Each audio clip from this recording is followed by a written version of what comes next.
Nowadays, Cambridge is 48% ladies, 52% men. So, much more progressive now than it used to be.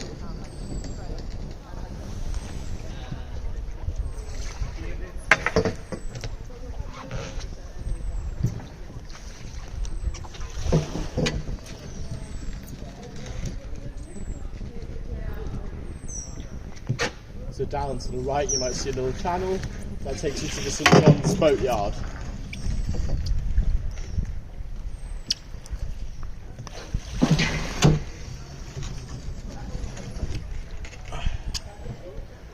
Okay. Any questions so far, guys? No. All good. If you do have any, shoot, shoot, shoot. That's what I'm here for. Do you ever get tired of the views? Sorry? Do you ever get tired of the views? Of the views? No, I see. So this is the 12th time I've seen all these buildings today, and still not tired of them. So if you look at the back of the new court of St John's, you'll see it's made of a small grey house brick. Just to the right, sort of at the back, so where I'm pointing. Yeah. Yep. Sorry. So basically, Trinity and St John's are building their new courts in the same year, and if you remember that rivalry I was talking about, they're both desperate to have grander new courts than one another, such to the extent that St John's actually ran out of money to finish the building, so they had to use a small grey house brick instead of this grand big stone they have on the front and sides. And Henry Hutchinson had the Boston ivy planted to cover the entire back of the new court of St John's because he was so dismayed at this. It was the largest single ever planting of the plant.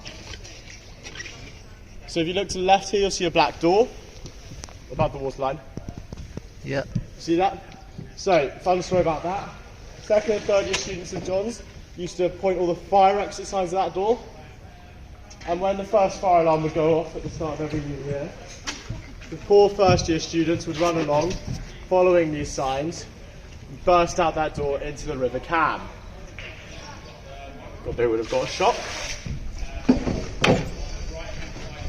Now we've just gone on the subject of pranks, we've just gone past the Bridge of Sighs. Well, one of the best ones on the river happened. So many years ago, some students borrowed an old car. It was an Austin 7 from a local dealership. They put it on two punts and chained the punts together and punted the punts, the boats that is, down the river until they got to the Bridge of Sighs. At which point, tied it up to the bottom of the bridge, suspending it in mid-air for the master and staff to work out how to get down in the morning.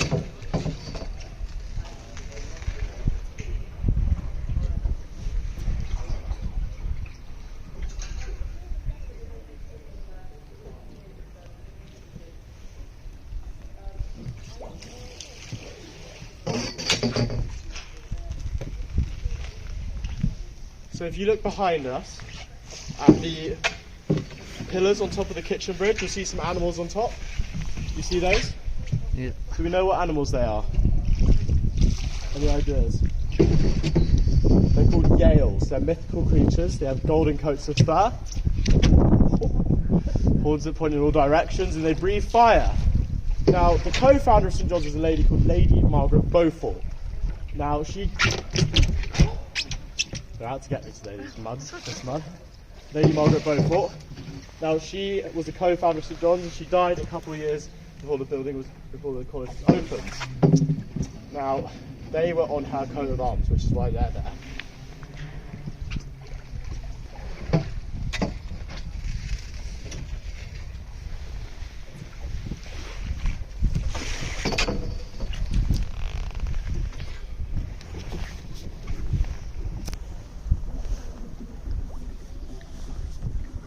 So you see the St John's New Court still on, right? If I could get you guys to look at the clock tower on the St John's New Court, over the top, you'll notice something funny about the clock.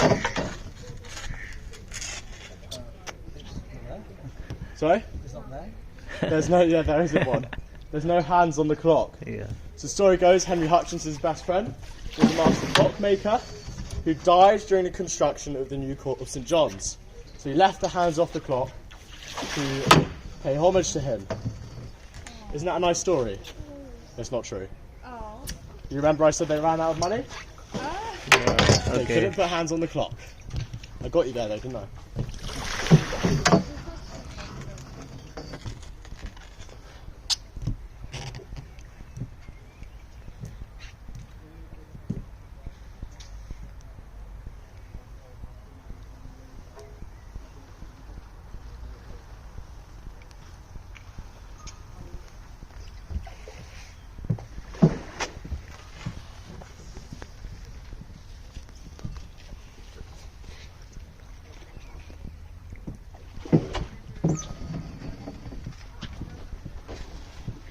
So to the left you have the Wren Library again. So in that library is actually Isaac Newton's Principia Mathematica. So Isaac Newton studied here. His Principia Mathematica was where all of his forms and equations were noted down. Hey guys, sorry. Did you rent from Quayside? No, we're going back to that end. Oh right, okay. Okay, well oh no, actually you weren't the people I was thinking of anyway. Go on. There was another self out there asking for at the other end. No, we're Good stuff. good time-wise. Good stuff. Oh no, no hurry. I wasn't hurrying you. Oh, that's right, cool. It's better looking to the other way. Okay. So his Principia Mathematica is where he notes all his forms and equations in. And it's in a glass cabinet upstairs in the Wren Library. And along with that, in that cabinet is a lock of his hair. I didn't know why that was there until some scientists from AstraZeneca told me last summer that they were planning to clone him and they had the capabilities to do so. So all of the, as well as this, all the original illustrations and the manuscript for Winnie the Pooh is up there, as A.A. Milne studied at Trinity. And a bronze statue of a man called Lord Byron, who was, by all accounts, the first celebrity sort of in Cambridge. And I'm not so much interested in his poetry, but there's a great story about him. It's quite the character, allegedly. You're not allowed cats or dogs when you study here in Cambridge. So Lord Byron decided to exploit a technicality, as it were, and he went to the circus and he bought a pet bear back from the circus with him. He chained it up outside his room and left it there for 3 days before it was sent back from whence it came. And now they've amended the rules, so it's no cats, dogs or bears allowed while you study here.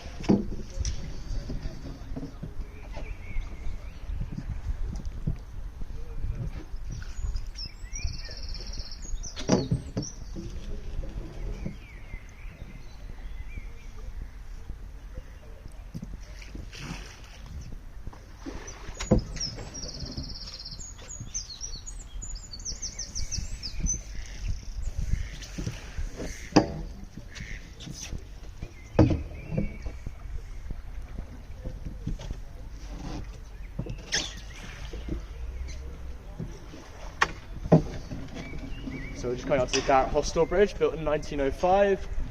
And it's called the Garrett Hostel Bridge because the Garrett Hostel was the first original accommodation for Trinity Hall. And then on the left, just after that, is my favourite building on the river because I don't need to remember what its name is or when it was built. It's the Jerwood Library, built in 1998. Tell me if I got that right, please. Great, that's ideal, isn't it? So there's 5 stories and 30,000 books for Trinity Hall students to enjoy during their time here.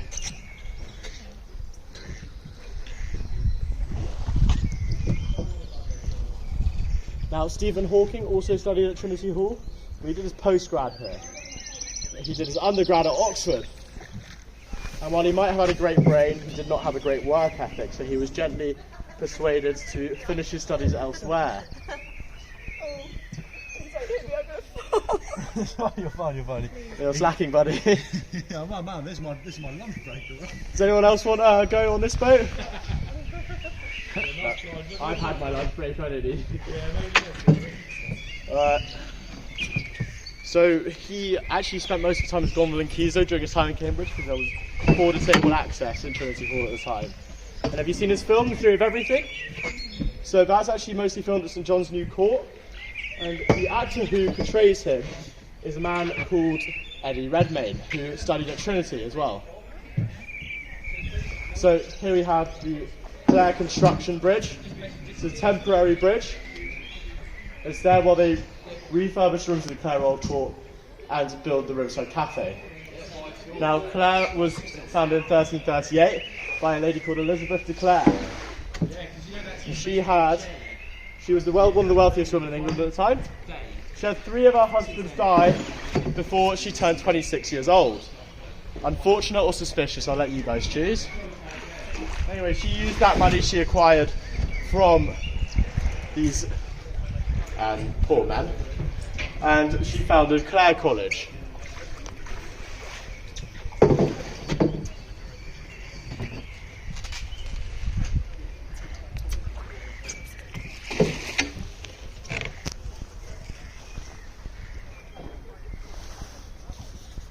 What a nice evening.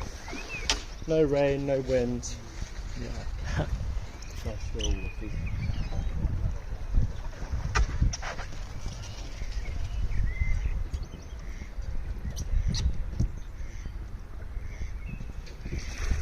So on the left we have King's College Chapel, home to the largest collection of Renaissance stained glass in the UK. Now, this is because Oliver Cromwell used Cambridge as his base of operations during the English Civil War, and he stored his troops in King's College Chapel. And he was a well-known Puritan. He used to go around destroying all of the stained glass in churches and monasteries around the UK. But he kept the stained glass here so that he could keep his troops warm and dry during winter. It's also home to the largest fan-vaulted ceiling in the world. That's where all the pillars that go up the walls, the exterior walls, fan out at the top and support the weight of the ceiling.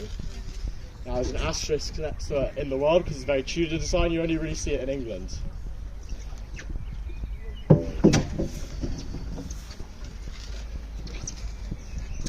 And it's also home to, at the time, the world's most expensive painting sold at auction. The Adoration of the Magi sold for £250,000 in 1950.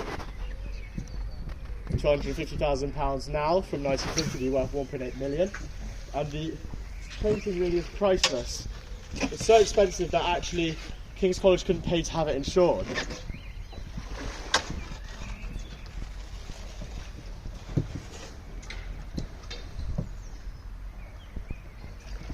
This is the King's Bridge here, built in 1819. The original iteration of the King's Bridge was in line with the entrance to the Gibbs building just behind us. And the fellows in the Gibbs building claimed that it ruined their view of the gardens and the river. So they had it destroyed and moved about 30 yards upstream, no more, to where it is today. Allegedly the last place left in England that you can have a duel to the death legally.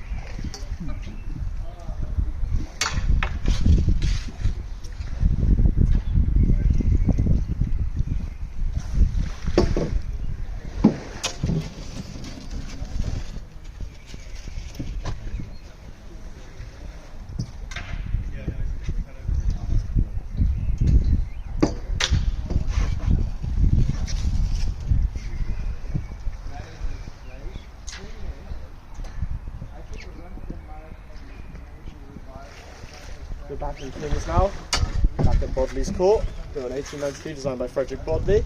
It's where the second and third year students of King's stay, and also all the organ scholars. Now, each organ scholar is given a grand piano in their bedroom, and I'm sure that would get very tedious for all their neighbours. It's fortunate they're scholars and not amateurs. It's also the best thing on the cards for the students themselves who have the grand pianos, because it means that they have a grand piano, which is lovely, but it also means they don't have an excuse not to practice.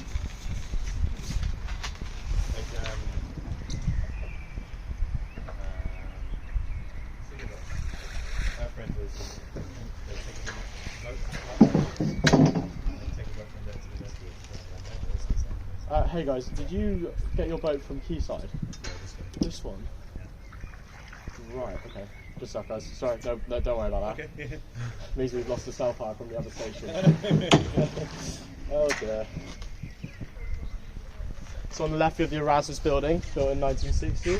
In contrast, the extension to Bodley's Court behind us was built in 1930. The neo-Gothic architecture on Bodley's Court, some modernism on The Erasmus building was named after Erasmus of Rotterdam, who was a man who translated the Bible from Latin to Greek. Also the man that theorised you had to pray and do good deeds to get to heaven. Now, he actually didn't enjoy his time in Cambridge at all. He wrote that the people were boring, the wine tasted like vinegar, and the plague keeps him inside all day. So of course us bizarre English people decided to name a building after him.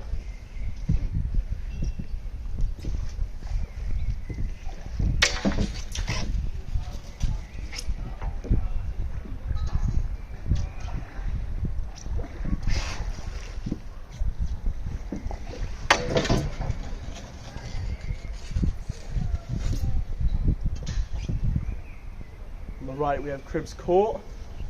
This was built in 1972. It's accommodation for first year students of Queen's. It's 500 rooms, all en suite, with a bar and a squash court and a gym also included in the building. Some brutalist architecture for you to enjoy. You can see the exposed concrete is a telltale sign of that. And in contrast, on our left, you have the President's Lodge, which is where the President of Queen's and his family stay. It was built in the 1460s, so it's the oldest building on the river. If you guys look up at the second floor just now, where I'm pointing, you'll see that some of the windows are bricked up. So you'll know why that is. Any idea, guys?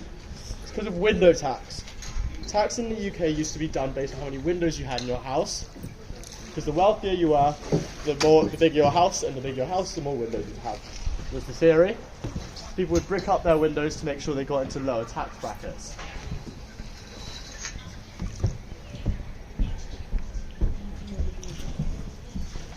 So we've just gone to the Mathematical Bridge, built in 1905. And it's called Mathematical Bridge because it was built using radial tangent trussing, which means that the building would go around in a full circle, which gives a spherical shape. All the vertical beams would act as radiuses, or radii, sorry.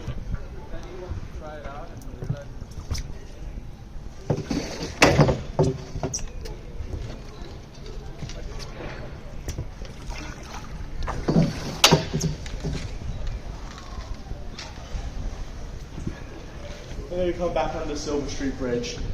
That's aptly named because you used to have to pay pieces of silver to get across it.